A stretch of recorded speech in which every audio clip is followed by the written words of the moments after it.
All right, what's up, Rahul? Super excited to talk to you. How you doing? I'm doing well. How about you?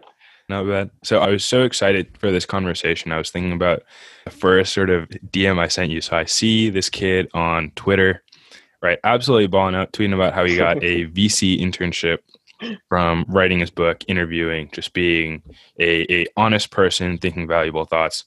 And the first Twitter DM I sent to you, I think I was like, "Oh, you're the goat" or something like that. And you said, "I really appreciate Yeah. it." And then we set up the conversation. Super excited to talk. Definitely have a lot to learn from you, but definitely want to talk about a lot of things. So we got, first of all, tell me about, so you're a second year. What's your major again in school?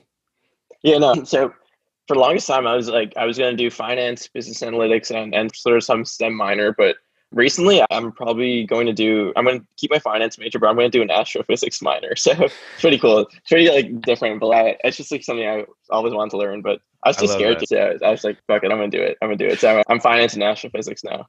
I love that. I love that. That's a great attitude. So you're a second year finance astrophysics major at Rutgers.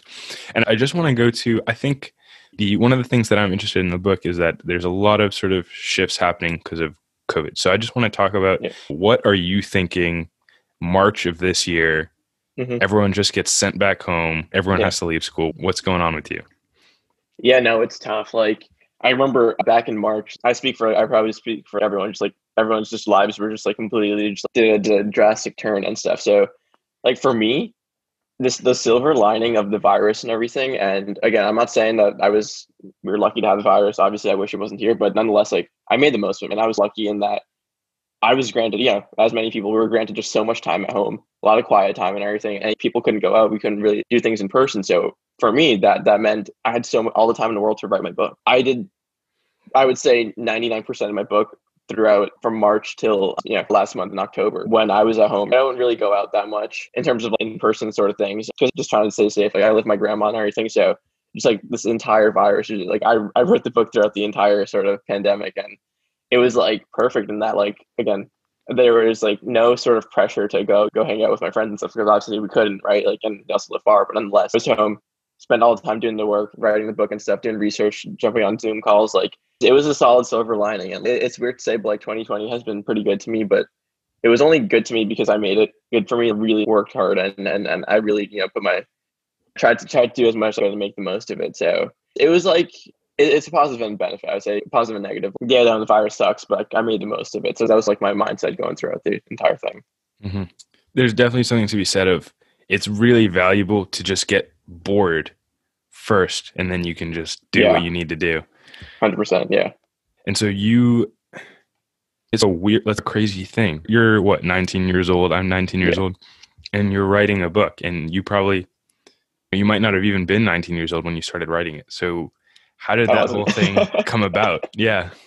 Yeah, no. So I was 18 in fact when I started it, but yeah, no. I guess the origin story of like my idea and everything, and I'll also I realized I didn't even go into the idea of my book, but nonetheless, like the origin story before my freshman year of college. So basically, from when I was a kid to high school, my my entire life, my dad worked at Bell Labs. If you're in the tech world, everyone knows how impactful, how innovative Bell Labs was. All the inventions, Nobel prizes, whatever they did there, awesome stuff. He always worked there my entire life, and he would take me to the lab as a kid, and I just fell in love with all things research and deep tech and all that.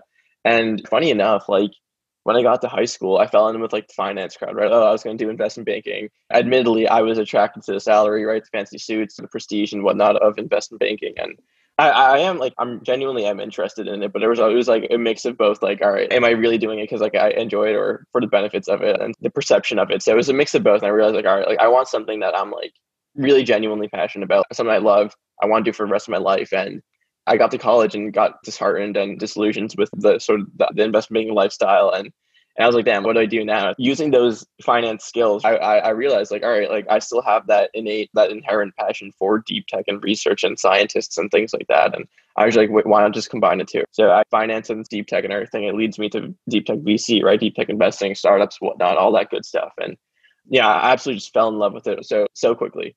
Like the people around me, I'd annoy them all the time. It's like just like nerding out over things, and I would never shut up about it. It was funny in hindsight, but nonetheless, I just became so deeply passionate about it because it was like it's a combination of something I grew up on, plus, where my strengths slide and stuff. And it just made me happy. It made me fulfilled. And I wanted to be the one who would like really help scientists, educators, scientists, those in academia. Like I want to help them. I want to, uplift them. All these sort of unsung heroes, right? Like scientists and engineers and whatnot. Like I want to be the one to support them, put them, on this pedestal, give them money, give them the support, help them make their companies and make the impact that they want to, commercialize those breakthroughs and spread them to everyone, all the benefits of it. So like, I fell into all things deep tech, R&D, academia, universities, like whatever research stuff. And I just want to do something bold, right? Like I was at Rutgers. It's a non-target school. Like for the longest time, like I was actually rejected from 14 of my dream schools. So I had like all this, I had this like fire in me. Like I wanted to prove myself. Like I know I was capable of getting to one of my dream schools, but life happened and I didn't. So nonetheless, like I had the motivation, channeled that into my work. And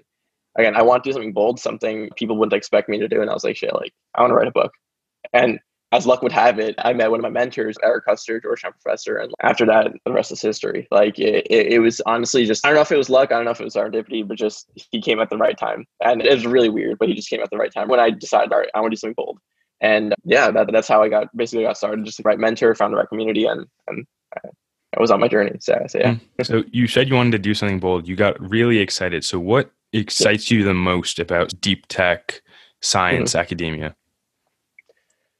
So many things. Like on one hand, deep tech, science, and all that stuff. Like that's the future, right? That's the future. Like the way to solve like every problem in the world, it can be solved by one way or another, or remedied in some way, some degree, by something deep tech related. Deep tech entails just any sort of advanced science or tech, right? Any sort of R&D heavy, cutting edge, combination of applied or emerging sciences, whatever it is. Every single problem that we face, like in some way, we could solve it through that. And it's just I want to help the people who unlock it. And I also want to unlock it myself. But I really want to induce this golden age of deep tech, in all honesty, like how digital and computing happened in the 90s and like the first decade of the century and even in the last decade, right? We've only seen like this like golden age in infotech and computing and in all things digital. But nonetheless, we haven't been investing into or haven't seen major attention around the world of atoms, as people call it, like hardware, going to space, drug discovery, like all these like things that people think are like it's like years, 10 years down the line or whatever. Like a lot of people are working on it actually, and it's just I want to make it more mainstream. Like I really want to spread the wealth of that we have, and also just inspire more people to do. And also like I even get into this in my book, right? I just think like deep tech is so rooted in us, like philosophically, and making moonshots and things like that, doing these hard things. There's one theory I really like.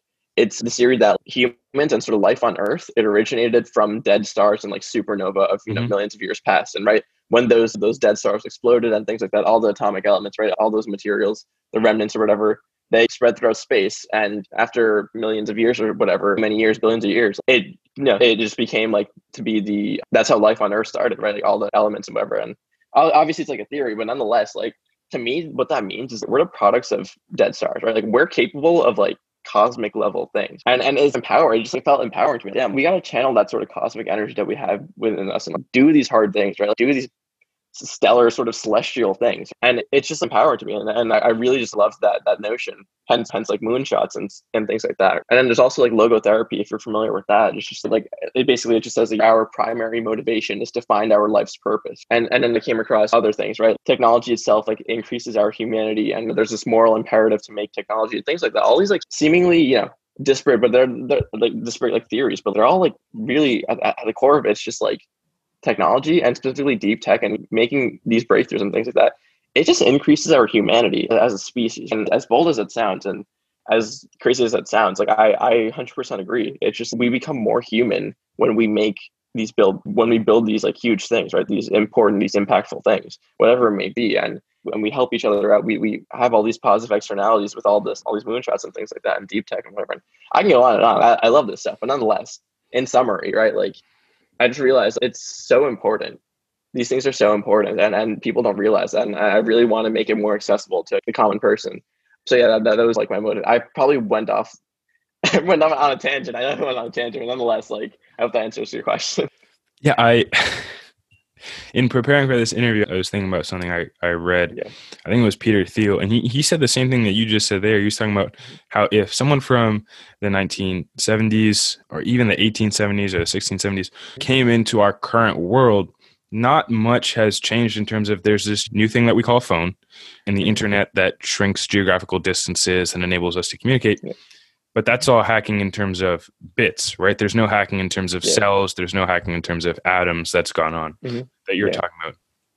And so it's very interesting to me. I remember one of the things that you tweeted was that the next unicorn, the next billion-dollar company, the next trillion-dollar company will, not be software related. And I think it's so valuable to hack outside of software just because we haven't done it for ages. And in a lot of ways, I don't know how far you want to go down this Peter Thiel rabbit hole of looking at the world, but innovation to him, but I think that argument has some merit. Like innovation is slowing, right? There's this whole, it's so interesting that you talk about your dad starting at Bell Labs, because that is viewed as the like golden age, like Bell Labs. That was when research and corporations were married together to really push the world forward.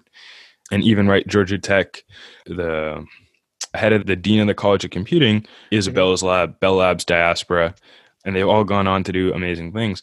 So I think there's two things that's really exciting about what you're saying. It's that we have to find a way to increase our innovative output, not just for the sake of ourselves, but for the sake of our country, and to increase our humanity, as technology paradoxically has the capacity to do. But we also have to hack problems that we've been ignoring. There's only so many issues potentially that we can solve by writing code on a computer, and it's black box issues. If you want to give hardware some capacity, you code on it, but that's not necessarily right. There's all sorts of amazing stuff going on. I remember I follow, you probably do too, but NASDAQ on TikTok and stuff like that, Atomic Limbs, SpaceX, all sorts of wild stuff that's obviously married with software, but there's so much more out there in terms of how we can change the way that we live our lives, which is why it's super exciting that you've written a book about it. Yeah, of course. And I realized again, I forgot to go into my book is actually about, so I guess for the listeners who don't know, basically my book is called Making Moonshots. It's a deep dive into the philosophies, mindset, strategies that are really conducive to building moonshot companies, really impactful deep tech companies. So hence my interest in all things deep tech and impact and stuff. So yeah. And so what is your favorite deep tech company right now? Is it? That's tough. That's tough. Oh, okay. I could say there are some. I can't pick one favorite one, but because again, there's just so many that just so inspiring. Yeah. Damn, like how are they doing that? It's so cool. Like one of them, I would say one of my favorites is probably Control Labs. They made mind control robots real. Like it's just absolutely insane. But just, are you familiar with Control Labs? No, go ahead. Oh shit. Okay. So basically, what Control Labs is, they figure out a way to pick up your individual like neurons and sort of sense them, and in turn capture your intent and put it onto a computer, and in turn you could control a robot with your mind. It's insane. They've literally made mind control real, and it's just on one hand, right, the science is just insane. It's just so super cool. But then on the other, like one of the applications I could think of, like those who are like paralyzed, right, like maybe like those who are disabled or in some way, like they could finally like they could finally like see their actions actually implemented and whatever, and they could actually act upon things. And on one end, like we could make just everything like so seamless. You would change your thermostat by just like moving your hand like that. It's insane. Just, thinking something or trying to like having the intent, obviously, and just like you see a machine do it. Like it's insane. And I feel like that's just like the most sci-fi thing ever, to be honest. And so that's like one of them. Yeah. And another one there's a reason I like this one. It's called Variant Bio. Basically, they do drug discovery based on genetic outliers. So for example, they gave an example, like there's this one, I forgot where, but there's this one like really isolated tribe. There's 9 families left or something, they were saying. And this tribe of people, they have this genetic mutation so that at night, their metabolism spikes. Obviously, like it's in the jungles, wherever they need to stay warm, whatever it may be. So at night, like their bodies like automatically just like their metabolism spikes. And they were just like, people at Variant Bio, they were just saying, damn, like what if they can make a drug out of that, like a fat loss drug out of that, right? Like literally all you have to go to sleep and you lose weight, or you lose fat or whatever, like your metabolism goes up as you sleep. So it's just like the market for that is insane. Obviously obesity is a huge problem, and it's just like, yeah, that's so ingenious. Using these sort of genetic outliers, some people like maybe in like mountainous regions, they could breathe better because obviously they have to be, that's how they survive. They breathe better. And some populations are like immune to malaria, for example. So maybe that could be a malaria sort of cure or whatever it may be. So it's using genetic outliers in their superpowers almost, in a way. It's like literally like their superpowers, and making drugs and medicines out of it. And what I really respect about Variant Bio is that they have this like utmost respect for diversity. They respect all the people that they do tests on, get information from, and in turn, when they process their genotypes and their phenotypes or whatever it may be, right, make the drugs and everything, like the people that they're getting them from all over the world, like they have the utmost respect for them. Like they respect their culture. Like they do everything ethically. There's no sort of foul play. And I just respect that so much. I love that, right? Yeah. Like here's a company that's on one end, they're saving lives. They're literally saving lives, or they're improving people's well-being with all these really important medicines and pharmaceuticals and drugs that they're making. But they're doing so in this, this ethically sound way. Like they respect diversity, they respect people who have all these capabilities that a common person doesn't have. But like it's not like a bad way. It's not like some sort of like colonialism type, thing. Like it's they respect all these cultures, diversities. And whatnot. I just love that. I Right. absolutely just love that. So that's definitely Right. one of my favorite companies as well. Like again, the theme of making moonshots, right? Like it's one thing to make impactful companies, but it's also another to make wise companies. I think that's huge, right? And I really just believe in that. We got to start making as much as like profitability and everything, that's so important. But if a company's not like wise, if they don't, understand the second or third or fourth degree effects and consequences of their actions, I don't know if I could support that. You know what I mean? Mm-hmm. So it's interesting. Making wise companies, it's a whole other discussion, but yeah. Yeah, and it's one hopefully we'll get into, because you're looking at it from the other end of the table too now, being a VC intern and stuff. But that's some sci-fi type stuff. It is. That's nuts. I was thinking of this book I read when I was younger called like Unwound or Unwind, the whole Unwind series, and the whole idea was that they would. It's gruesome, but they would harvest sort of children that were neglected for organs, basically. Yeah.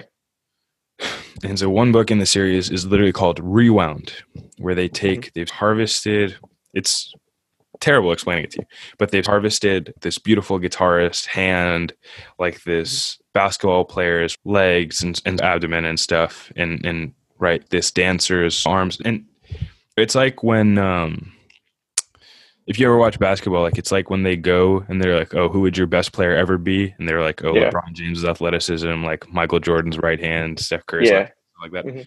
It was literally like that. And then they rewound someone. So they put someone back together with all these body parts.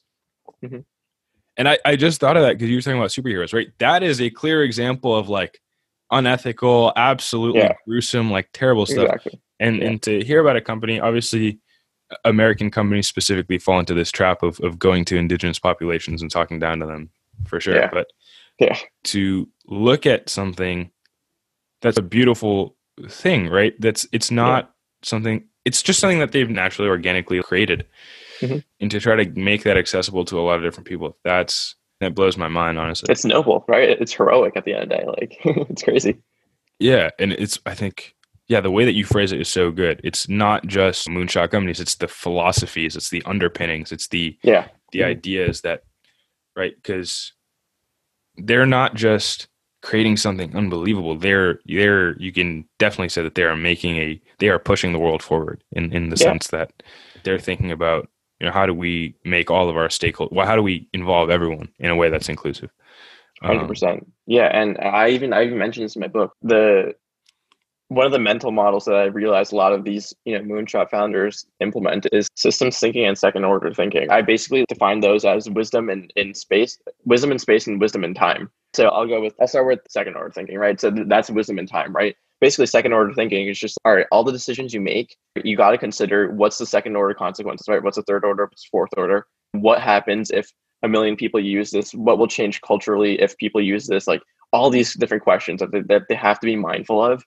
The best founders, like the best moonshot founders out there, like they know. And when I just put in perspective, and it's highly unrealistic, but nonetheless, like in 2004, 2005, whatever, Mark Zuckerberg, when he was making Facebook, he didn't think, all right, 16 years later, like Russia would be using Facebook to hack American elections. Like he obviously didn't have that wisdom. Like who would? But nonetheless, like that's what people should strive for. Being wise, knowing every single possibility of the product and technology and science, what can go wrong with it. Like again, knowing what the consequences of those consequences and all the complexity of everything and account compounding effects and things like that. You got to know that, right? You got to be wise in time. That's why I call it wisdom in time. You also have to know systems thinking. I define that as wisdom in space. Like, all right, like this is more like direct, right? Maybe not second, third, or fourth, but just like directly, what are the consequences? But like, what are the consequences from the perspective of like those impacting, right? All the different nodes in an ecosystem, right? All right, take Variant Bio, the company I just mentioned. All right, they have the scientists, they have the science aspect of it. But what about the effects on the indigenous populations, right? That they get the superpowers, quote unquote superpowers from, right? What about their, psychology, right? What about their mental health, all their things? And what about the drug discovery process, all the technology, all the biotech, whatever it may be? And then how does this affect the government, right? Like how does this affect regular people, so forth? You have to know like all these nodes on all the sort of influence and effects on, I don't know, like politics, right? You have to know it on science and morality and people's psychologies and how institutions will just change. And I know it sounds really broad, but just like you have to understand the system as a whole and really know how what like your actions, like how it's going to affect every single person and mitigate those risks and mitigate everything that can go wrong. And that's why I call it wisdom in space, right? Like the people that will be inevitably affected by your product, by your technology or science or whatever it may be. You got to be mindful of everything that will happen to them. And again, this goes back to just making wise companies. And I realized like the best people, like the best founders that I've observed and either interviewed or researched or whatever it may be, they employed that. And I just thought that was huge, right? Again, to the point on making wise companies, like that's one sort of observation I made. So yeah. Yeah, it's unbelievable what you talk about. It sounds so important to me, but it sounds unbelievably hard to me. Obviously, we have even small inventions like the light bulb. Unbelievable invention, but it destroyed people's sleep cycles. It destroyed. So even something like that can have adverse effects that we need to talk about and consider. But it just sounds so difficult. You brought up Mark Zuckerberg. He is literally our age, just making this thing in a dorm room. Yeah, it's so wild that Russia is using it to hack our elections now. And it just sounds right. Thinking about variant bio, they make that sort of pill that helps our metabolism spike at night. What happens to gyms? What happens to all these wellness people that have that whole ecosystem? So there's so many shareholders to consider that it's wild. It sounds so difficult, but so important to plot. Like, okay, 1 year after we launch this, what's the world look like? 5 years after we launch this, what's the world look like? And even the people that you talk about, they're so deep tech that even the legality of it comes into question, right? If we do something like a mind control robot, it's so nuts, that, and to be honest, the United States in a lot of ways is a Justin Murphy actually taught me this word. It's a gerontocracy, right? It's a society governed by old people.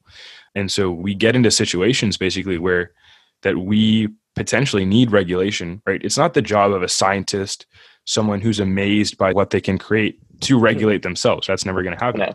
Yeah. But you need someone that understands it to be able to regulate them. And so we get into this issue where if they don't understand it, we don't get the necessary regulation or the necessary societal discussion to think about, do we want to introduce something like this into our society? Because the stuff you're talking about, that is going to radically, and as it should, right? That's the intention, but it's going to radically change the way that we live. Yeah.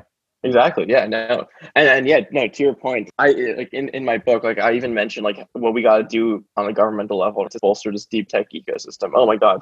I like my editor literally was just like, this is like a scathing review of the government. Are you sure like you want to put all this in? It's nothing bad. Like I'm so critical of the government. I really take this like libertarian-esque, fuck the government. Like we got to do this. We got to make moonshots because like, whether we have the government on our side or not, because the government is just, they're stymieing all sort of progress and all the political gridlock and everything, and all the bureaucracy and shit like that. Like I hate it so much. It's stymieing, right? Like literally like the rate of scientific and technological progress and things like that. And I go into my take on the remedies, and what's funny is that I know those remedies will not even be considered, right? Like one of them, for example, is getting rid of special interests. That's never going to go away. Like shit, like all these old ass politicians and everything. Like they're obviously like these big sort of corporations and whoever it may be. Like they're obviously lobbying to them, right, to legislate and in favor of these whatever corporations or whoever they are. I give you like one example, right? Like oil and gas and things like that. Like those.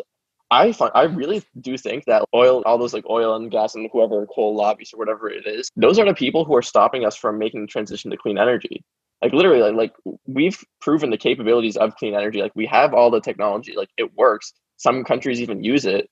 But I just feel like for us, we're stopping this progress in terms of energy because of like people, like powerful people are holding us back, and all the politicians and the old corporations and people like that. It's just like, it's so like annoying at the end of the day. It's just so annoying. It's just like, and I understand it too. One thing that was brought up in the election, right, the recent election, the problem of fracking, right?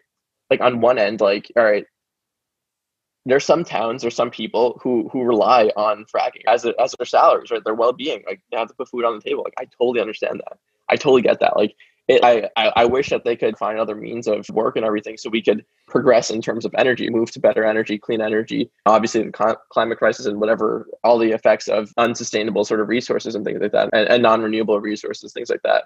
I want to move, I want to make that transition, but I understand why we're not. Because again, people rely on those. Like obviously, we live in this very forward-looking sort of tech world and everything, but it's a bubble at the end of it, right? Like not the entire world is not in this. It doesn't have the mindset that we do, and it's really warranted. Like I'm not looking down upon it. Like again, people rely on oil and gas and coal and whatever it is. They got to feed their families, take care of their families. That's how they make money. But it's just damn, like that's what I mean when I say it's the like sort of deep tech complexity and things like that. Like how these advancements in technology, like what are like the outer sort of consequences of it, like the consequences that you wouldn't really consider in the moment in time and things like that. It's and you obviously have to go, as I mentioned before, regulations and things like that. And it's so utterly complex, and that's what I love about it. It's so interesting to me, and I can go on and on. Nonetheless, you get the point. Like I know you. I definitely share your frustration about the whole government aspect of it. Yeah. I think definitely my whole family, we just watched David Attenborough's sort of thing on Netflix just a few days ago, actually. And the thing about that is we have companies out there like the Bill Gates backed company. I don't know if you saw this, but they arranged panels in a way that they were able to. So the reason that we use coal and sort of these fossil fuels is that we need to heat things really high, and then we can rely on electromagnetism to generate energy. And so they were able to use sunlight to get things really hot, like to that temperature, sustainably and renewably. And so to your point, the technology is there, right? The desire to do it is there, especially among people our age, because they talk about 2040, 2050, and to people that may have been born in 1960 to people that may have been born in 1970, their perception of what that period of their time is going to look like is very different to how we perceive that period of our lives. Because you and I will be 40 or 50. But also and Paul Graham's written essays about this. If a lot of cool ideas basically started off as stupid ideas or ideas that people thought were illegal or unsafe or potentially harmful. And so in technology, you obviously get Chernobyl before nuclear is the way forward from fossil fuels and like that. And so you got the destructive force before the creative force and things like this. And so it's so necessary to let people pursue stupid ideas, or at least ideas that other people don't think are interesting at the time. Mind control robots is such a mind. I don't really want to swear in my own podcast, but it's so. Oh, my bad. I was doing it. Nuts. Yeah. I'll edit it out. Don't even worry about it. No, it's totally get your frustration in that. And the thing I was talking about before, you get a situation where you have congressmen who don't necessarily understand how Google works or different social media ecosystems work. And then you need people who are intelligent, who are well-versed in technology and can understand what it means. And like you talked about, the second, the third, fourth after effects, you basically need the people that are inventing things to explain it back to them. But that's not their job. You know what I mean? And see, one way to fix that is just, we shouldn't have legacy politicians in that. Like what I mean is that being a politician should not be someone's full-time job.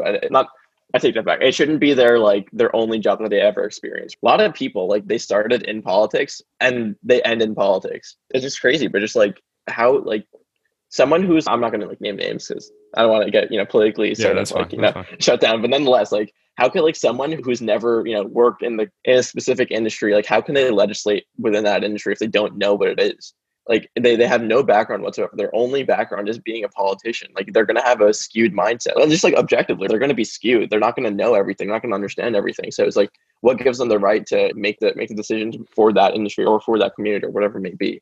I just think it's so dumb. Like we shouldn't have people who have only been politicians their entire life, right? Who have no trade whatsoever besides being a politician. I just think that's crazy. But anyway, go on. I mean, we think about. Right. Obama in sort of his tenure, he imposed environmental restrictions, but like you talked about, that took people's livelihoods away. People lost jobs because they couldn't do things that were obviously, bad for the environment. And the whole bad for the environment, Earth will always survive. Mother Nature is going to find a way. But we're basically putting billions of lives at risk in the future. And the whole issue comes down is essentially, right, how do we push mankind forward? How do we evolve into this sort of multi-planetary species? And I think we get hindered by thinking of things at the level of the nation or the tribe or things like that. And Donald Trump came in and he promised, I'm going to give these jobs back. And to me, who was, how old was I? I was like 15, 16 at the time. And I'm looking at it and this guy is just rolling all these environmental protections back. And I'm like, holy cow, what are you doing? Yeah. But it gave people their jobs back. And so the way that we, right, you talk about it, it's an unfortunate situation, but these people eventually, for their own safety, for the safety of billions of people in the future, for our kids, for their kids' kids, they need to move to basically a different sort of livelihood. And so the way to do that is, exactly what you talk about. It's deep tech, it's moonshot companies driving the world forward, making the pie bigger for everyone so that those people can, it's even easier for them to make that switch. But to your point, we're saying there. No, go ahead. I was just going to say, all right, like you reminded me of this one concept. Do you know like type 1 and type 2 progress? No.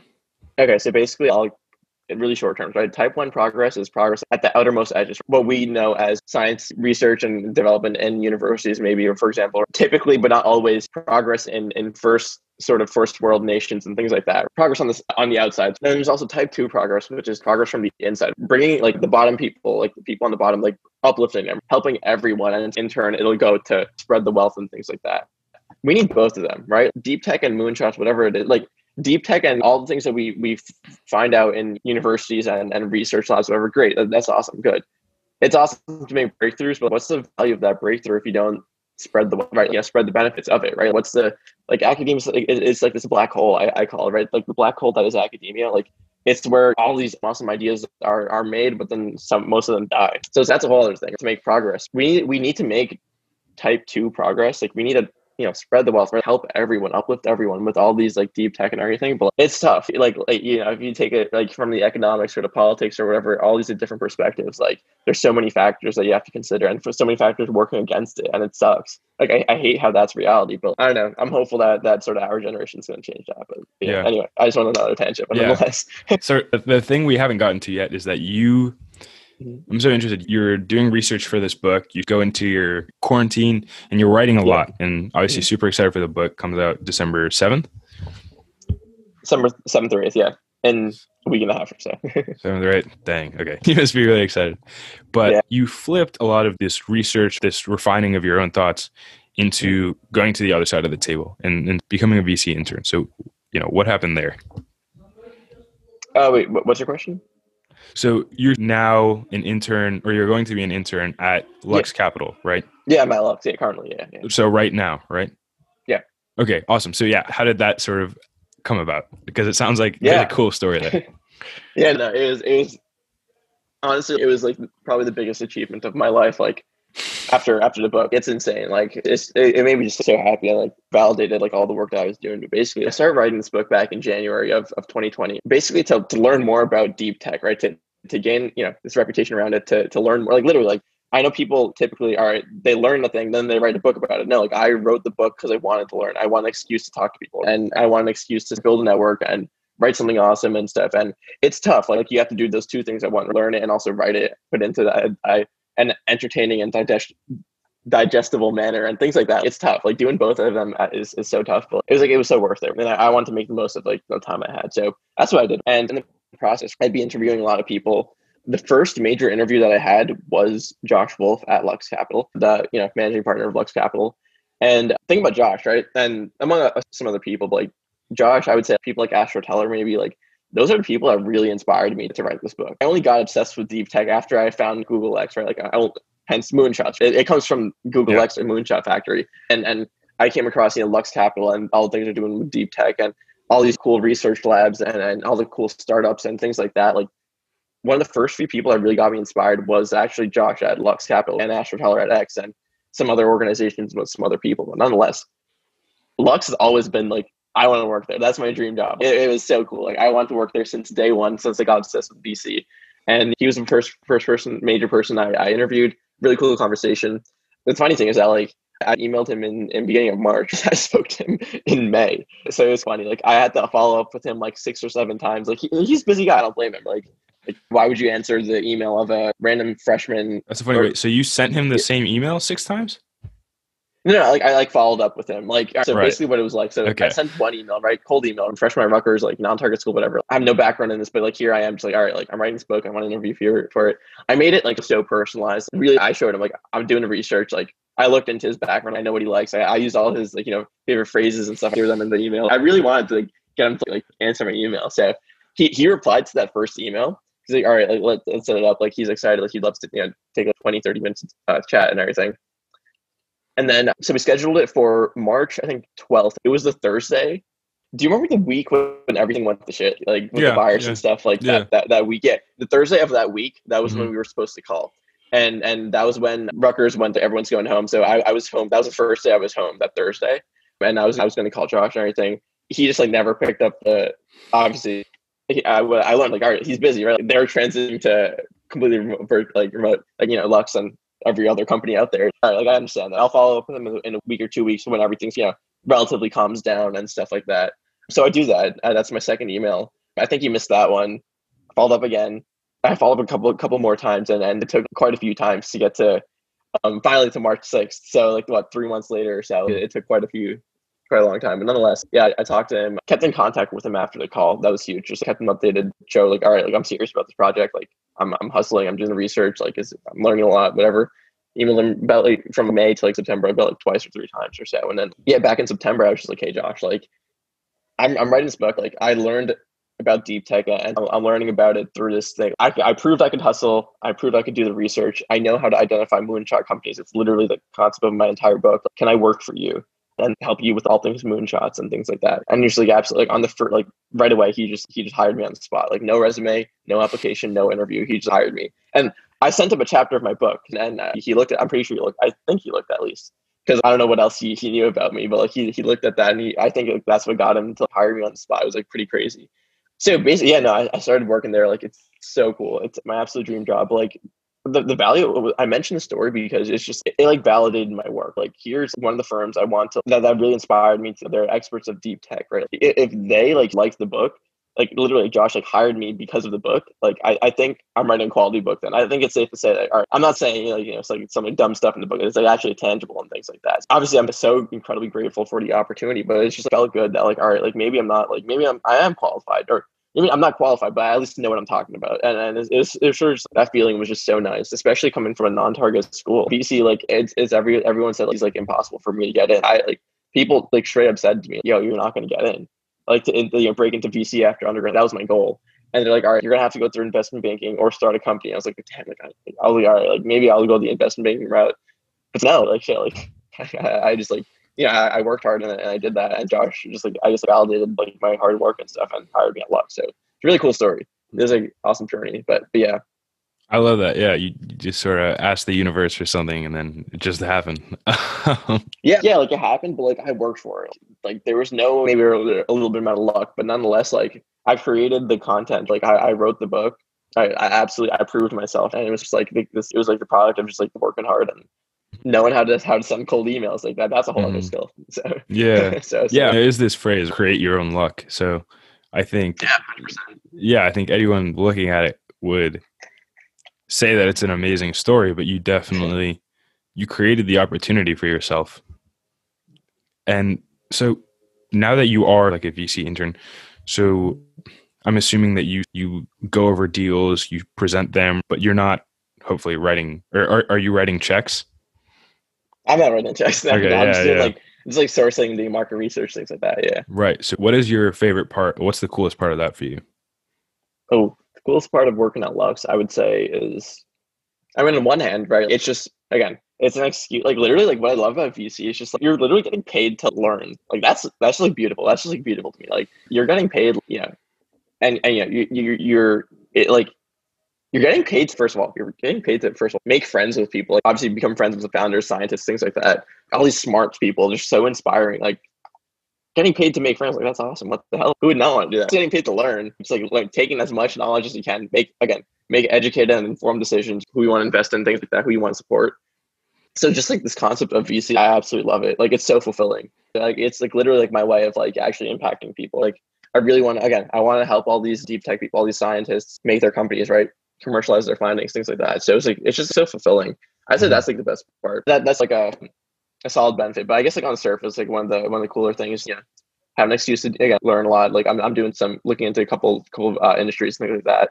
Also, think about Lux, right? And I see this in a lot of VC firms. Like a lot of them, what I would say, maybe 30s and older. Maybe there's some associates in their 20s for the most part, right? Like they don't really have a good grasp over Gen Z, and it's hard to understand for them. Like what's better to do than not actually hire someone from Gen Z and help them? Yeah, right. Like, yeah.